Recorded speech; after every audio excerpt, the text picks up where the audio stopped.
नमस्कार, मैं हूं आपके साथ अनुष्का और आप देख रहे हैं खबर 24 एक्सप्रेस। भारतीय जनता पार्टी ने हरियाणा विधानसभा की 90 सीटों में से 48 सीटों पर जीत दर्ज की है। वहीं कांग्रेस के खाते में 37 सीटें आई। बीजेपी की जीत और कांग्रेस की हार के साथ ही देश का सियासी पारा हाई हो गया है और आने वाले महीनों में महाराष्ट्र में होने वाले चुनाव से पहले शिवसेना यूबीटी आंख तरीरने लगी है। शिवसेना के राज्यसभा सदस्य प्रियंका चतुर्वेदी ने पहले कटाक्ष करते हुए कहा कि भाजपा के खिलाफ सीधे मुकाबले में देश की मुख्य विपक्षी पार्टी कमजोर पड़ जाती है। हालांकि अब उन्होंने सफाई दी है और कहा है कि हरियाणा चुनाव में कांग्रेस की हार का महाराष्ट्र पर कोई असर नहीं पड़ेगा। बता दें कि अगले महीने महाराष्ट्र में विधानसभा चुनाव होने की संभावना है।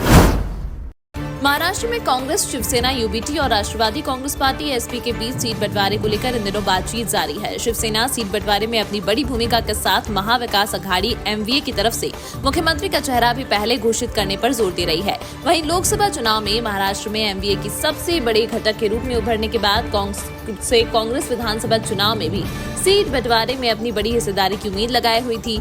लेकिन अब हरियाणा चुनाव में हार के बाद पार्टी की अंदरूनी गुटबाजी को भी कांग्रेस की एक कमजोर कड़ी के रूप में सामने ला दिया है। वहीं दूसरी ओर कांग्रेस ने हरियाणा विधानसभा चुनाव में हार के बाद महाराष्ट्र में अपने सहयोगियों को गठबंधन धर्म याद दिलाया और कहा कि लोकसभा चुनाव में प्रदेश में वह सबसे बड़े दल के रूप में उभरी थी। पार्टी महासचिव जयराम रमेश ने यह भी कहा कि गठबंधन के सहयोगियों को आपसी बात मीडिया में नहीं एक दूसरे से करनी चाहिए।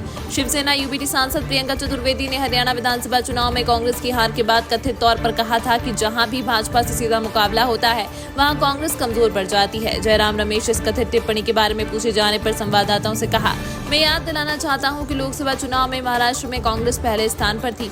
बंधन का एक धर्म होता है, जो आपस की बात होती है वो एक दूसरे से बोलते हैं, मीडिया के माध्यम से नहीं बोलते। उन्होंने यह भी कहा, महाराष्ट्र में गठबंधन को मजबूत करना हमारा कर्तव्य बनता है और हम अपने साथी दलों के बारे में कुछ नहीं कहेंगे।